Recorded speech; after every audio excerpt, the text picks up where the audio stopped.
জয় মা লক্ষ্মীর জয়। নমস্কার শ্রোতা বন্ধুরা, সকলকে ধর্ম সংকল্প চ্যানেলে স্বাগত। দুর্গাপূজার পর এবার কোজাগরী লক্ষ্মী পুজোর পালা। আশ্বিন মাসের পূর্ণিমা তিথিতে ঘরে ঘরে পূজিতা হন মা লক্ষ্মী দেবী। প্রত্যেক বাড়ি তথা পরিবারের প্রচলিত নিয়ম অনুসারে কোজাগরী লক্ষ্মী পুজো করা হয়। মনে করা হয় এই তিথিতে দেবী লক্ষ্মীর পুজো করলে ধন সম্পদে ভরে থাকে গৃহস্থের সংসার। এবছর কোজাগরী লক্ষ্মী পুজো পালিত হবে আগামী 6ই অক্টোবর সোমবার। সেদিন গৃহস্থের ভদ্রাসনে পুজো করা হবে মা লক্ষ্মীর।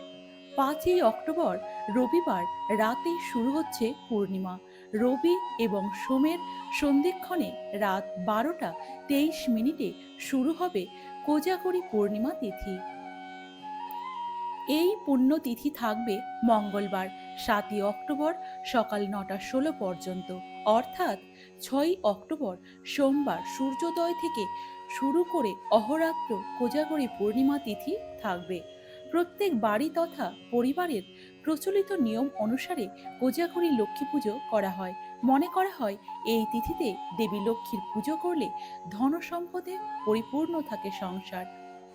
কোজাগরী শব্দের অর্থ হল কে জাগে রে। এই তিথিতে প্রদোষে বা সন্ধ্যাবেলায় দেবীর পুজো করাই প্রচলিত। রাত জেগে দেবী লক্ষ্মীর আবাহন তথা আরাধনাই প্রচলিত নিয়ম। দেবী দুর্গার পুজো শেষ হওয়ার সপ্তাহখানেকের মধ্যেই শুরু হবে মা লক্ষ্মীর পুজোর তোড়জোড়। মা লক্ষ্মী হলেন ধন সম্পদের দেবী। ধন, যশ, খ্যাতি, সুস্বাস্থ্যের জন্য দেবী লক্ষ্মীর আরাধনা করা হয়। ঘরে ঘরে কোজাগরী পূর্ণিমার দিন ঘরে ঘরে পূজিত হন মা লক্ষ্মী। সৌভাগ্য ও সমৃদ্ধির জন্য লক্ষ্মী দেবীর পুজো করা হয়। বাংলায় শারদীয়া দুর্গোৎসবের পর আশ্বিন মাসের শেষ পূর্ণিমা তিথিতে কোজাগরী লক্ষ্মীর আরাধনা করা হয়।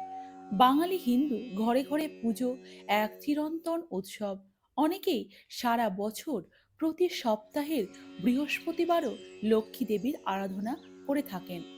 এছাড়া শস্য সম্পদের দেবী বলে ভাদ্র সংক্রান্তি, পৌষ সংক্রান্তি, চৈত্র সংক্রান্তিতেও এবং আশ্বিন পূর্ণিমা ও দীপাবলিতেও মা লক্ষ্মীর পুজো করা হয়। ঠিক সেই সময় বাঙালি মেতে ওঠে লক্ষ্মীর পুজোয়।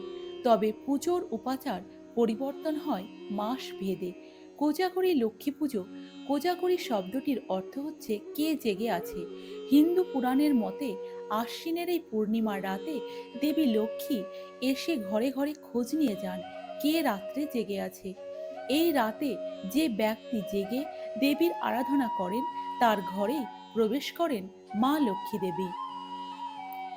আগামী 6ই অক্টোবর সোমবার পড়ছে এবছরের কোজাগরী লক্ষ্মী পুজো।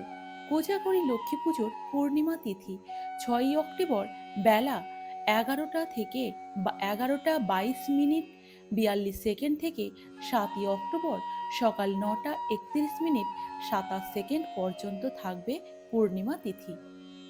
লক্ষ্মী পুজোর পুষ্পাঞ্জলি মন্ত্র: নমস্তে সর্বদেবানাং বরদাসী হরিপ্রিয়ে যা গতিস্তৎ প্রপন্নানাং সামে ভুয়াতৎ চর্চনাথ। লক্ষ্মী পুজোর প্রণাম মন্ত্র: ওং বিশ্বরূপস্য ভার্যাসী পদ্মে পদ্মালয়ে শুভে সর্বত পাহিমাং দেবী মহালক্ষ্মী নমস্তুতে। লক্ষ্মী পুজোর স্তব: ওং ত্রৈলোক্য পূজিতে দেবী কমলে বিষ্ণু বল্লভে যথাতং সুস্থিরা কৃষ্ণে তথা তব ময়ী স্থিরা ঈশ্বরী কমলা লক্ষ্মীশ্চলা ভূতি হরিপ্রিয়া পদ্মা পদ্মালয়া সম্পদপ্রদা শ্রীপদ্মধারিণী দাদ শৈতানি নামানি লক্ষ্মীং সম্পূজ্য য পঠেৎ স্থিরা লক্ষ্মী ভর্বেতস্য পুত্রদ্বার দিভি সহ। যেখানে পুজো হবে সেই স্থানটি গঙ্গা জল দিয়ে পরিষ্কার করে পিটুলি গোলার আলপনা দিতে হয়। ধূপ ধুনো প্রদীপ জ্বালিয়ে দিতে হয়। ঘট স্থাপন: গঙ্গা জল বা কূপের জলে একটি ঘট পূর্ণ করে তাতে আম্র শাখা, একটি সর্ষে ডাব বা কলা, সিঁদুর, চন্দন ও ঘটের নিচে সামান্য গঙ্গা মাটি ও ধান্য দিতে হয়। নিষেধ, এই পুজোয় কিছু নিয়ম নিষেধ করা হয়েছে, যেটা হচ্ছে লক্ষ্মী পুজোয় ঘন্টা বাজাতে নাই ও ঘট বিসর্জন হবে না। এটা প্রতি বৃহস্পতিবারের ক্ষেত্রে, কিন্তু কোজাগরী লক্ষ্মী পুজোয় ঘট বিসর্জন হবে। এই পুজোর কিছু উপকরণ রয়েছে, সেগুলি হলো নানা রকমের ফল দিয়ে নৈবেদ্য সাজাতে হবে। নৈবেদ্য আতপ চালের হবে। মিষ্টান্ন, বাতাসা, সন্দেশ, গুড় সাধ্যমতো দিবে। পান, সুপারি আলাদা আলাদা করে, কৌড়ি, তার পদ্ম বীজ, এগুলো আলাদা করে একটা থালায় সাজিয়ে রাখতে হবে। পট্টবস্ত্র পরিধান করে পবিত্র মনে উত্তরমুখে উপবেশন করে নম বিষ্ণু এই মন্ত্র উচ্চারণ পূর্বক মুখে 3 বার জলের ছিটা দিতে হবে। নম অপবিত্র পবিত্র বা সর্ববস্থাং গতপি বা যৎসরেত পুণ্ডরিকাক্ষাং সবাহ্য অভ্যন্তর সূচি। এই মন্ত্র পাঠে জপ, হরিতকি সামান্য জল হাতে নিয়ে মাথায় জলের ছিটা দিতে হবে। স্থাপিত ঘটে এই তো গন্ধ পুষ্পে নম, গণপত্যাদি নানা দেবতাভ্যয় নম বলিয়া পুজো করবে। এত গন্ধ পুষ্পে নম, শ্রীলক্ষ্মী নম মন্ত্র বলে 3 বার গন্ধ পুষ্প দিয়ে এই মন্ত্রে ধ্যান করবে। ধ্যান শেষে করজোড়ে দেবীকে মনে মনে আবাহন করে এতৎ পদ্মং নমঃ শ্রীলক্ষ্মী নমঃ ইত্যাদি প্রকারে পাদ্য, অর্ঘ্য, আচমনীয় গন্ধ, পুষ্প, ধূপ, দীপ, নৈবেদ্য, পানার্থ, পুরা চমনীয় ও তাম্বল দেবে। শ্রীং মন্ত্র 10 বার জপ করবে। জপের পর নমস্তে সর্বভূতানাং বরদাসী হরিপ্রিয়ে যা গতিস্তৎ প্রপন্নানাং ভুয়াত চর্চনাথ মন্ত্রে পুষ্পাঞ্জলি দিয়ে নম বিশ্বরূপস্য ভার্যাসী পদ্মে পদ্মালয়ে শুভে সর্বত পাহিমাং দেবী মহালক্ষ্মী নমস্তুতে মন্ত্রে প্রণাম করবে। তারপর এত গন্ধপুষ্পে নম বিষ্ণবে নম, নম কুবরায় নম, নম ইন্দ্রায় নমঃ, অষ্টনাদ নমঃ, তারপর প্রণাম করবে। পুজোর সময় 5টি বা 3টি সধবা স্ত্রীলোক থাকিবে। পুজো শেষে সধবা স্ত্রীলোকগণ উলুধ্বনি দিয়ে পরস্পরকে সিঁদুর পরিয়ে ভক্তিপূর্বক গলায় কাপড় দিয়ে মা লক্ষ্মীকে প্রণাম করবে। তারপর ব্রতীগণ হাতে হাতে দূর্বা ও আতপ চাল নিয়ে ব্রতকথা শুনবে। ব্রতকথা অন্তে সধবাদের প্রসাদ ও নির্মাল্য বিতরণ করিয়া নিজেও প্রসাদ গ্রহণ করিবে। কিছু কিছু নিয়ম লক্ষ্মী পুজোয় করতে নেই, যেগুলি হলো মা লক্ষ্মী দেবীর পুজোর সময় কোনোভাবেই লোহার তৈরি বাসন ব্যবহার করা যাবে না। মা লক্ষ্মী দেবীকে কোনোভাবেই সাদা বর্ণের ফুল অর্পণ করা যাবে না। সাদা রং ছাড়া ব্যবহার করা যাবে লাল, হলুদ, গোলাপি রঙের ফুল। মা লক্ষ্মী দেবীর পুজোর সময় কোনোভাবেই তুলসী পাতা দেওয়া যাবে না। লক্ষ্মী পুজো করতে করতে কি কি উপকরণ লাগবে সেটাও আমি বলে দেব।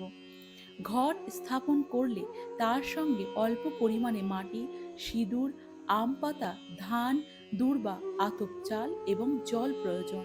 কাঠালি কলা, চন্দন, হরিতকি, ফুল, ধূপ, দীপ ও প্রয়োজন হয় লক্ষ্মী পুজোয়। এই পুজোর একান্ত প্রয়োজনীয় জিনিস হলো পদ্ম ফুল। মা লক্ষ্মীর ঘটে কি কি দিতে হয়? মা লক্ষ্মীর ঘটে ধান, দূর্বা, চাল, জল, হলুদ, আম্রপল্লব, পান, টাকা বা কয়েন, কড়ি এবং নারকেল দিতে হয়। এছাড়াও চন্দন, দীপ, ধূপ, ফুল এবং ভোগ হিসেবে নারকেলের নাড়ু, পায়েস ও বিভিন্ন ফল নিবেদন করতে হয়। ঘট স্থাপনে কি কি লাগে? মাটি, অল্প পরিমাণে মাটি দিয়ে ঘট স্থাপন করতে হয়। জল, জলের সঙ্গে মা লক্ষ্মীর বিশেষ সম্পর্ক রয়েছে। ধান ও চাল, আতপ চাল ও গোটা ধান দিয়ে ঘট পূরণ করা হয়। আম পাতা ও দূর্বা, আম পাতা ও দূর্বা ঘটকে মঙ্গলময় করে তোলে। হলুদ, লক্ষ্মীর আরাধনায় অত্যন্ত প্রয়োজনীয় জিনিস হলো হলুদ। সিঁদুর, ঘটে সিঁদুরও দেওয়া হয়। পুজোর সামগ্রী, টাকা, পান ও কড়ি। লক্ষ্মী পুজোয় পান, কড়ি এবং টাকার কয়েন দেওয়া হয়। হরিতকি ও চন্দন, হরিতকি এবং চন্দন কাঠও অর্পণ করতে হয় মা লক্ষ্মী দেবীর পুজোয়। পদ্ম ফুল, মা লক্ষ্মীর সব থেকে প্রিয় ফুল হলো পদ্ম ফুল, তাই একটি পদ্ম ফুল দেওয়া অত্যন্ত প্রয়োজন। ধূপ এবং প্রজ্বলিত দীপ দেবীর আরাধনার জন্য জরুরি। ফুল ও তুলসী পাতা, বিভিন্ন ফুল ও তুলসী পাতা দিয়ে দেবীকে সাজানো হয়। কোনো কোনো জায়গায় বলা হচ্ছে তুলসী পাতা দেওয়া লক্ষ্মী পুজোয় নিষেধ রয়েছে। ভোগ নিবেদন, নারকেল, মা লক্ষ্মীর অত্যন্ত প্রিয় ফল হলো নারকেল, তাই মাকে নারকেল এবং নারকেলের তৈরি মিষ্টি দেওয়া হয়। ক্ষীর বা পায়েস মা লক্ষ্মীকে নিবেদন করা হয়। অন্যান্য ভোগ, শস্য, পানি ফল, কলা, আঙ্গুর ইত্যাদি ফলও ভোগ হিসেবে নিবেদন করা হয়। মা লক্ষ্মীর প্রিয় খাবারগুলির মধ্যে নারকেল, ক্ষীর, মাখানা এবং পানি ফল অন্যতম। এই পবিত্র ফল ও খাবারগুলো সাধারণত পরিষ্কার ও পবিত্র বলে মনে করা হয় এবং এগুলো মা লক্ষ্মীকে নিবেদন করলে ভক্তের জীবনে সমৃদ্ধি আসে বলে মনে করা হয়। তাহলে শ্রোতা বন্ধুরা, ভিডিওটি যদি ভালো লেগে থাকে তাহলে কমেন্টে অবশ্যই জয় মা লক্ষ্মী লিখবেন এবং আমাদের চ্যানেলটিকে সাবস্ক্রাইব করে আমাদের পাশে থাকবেন।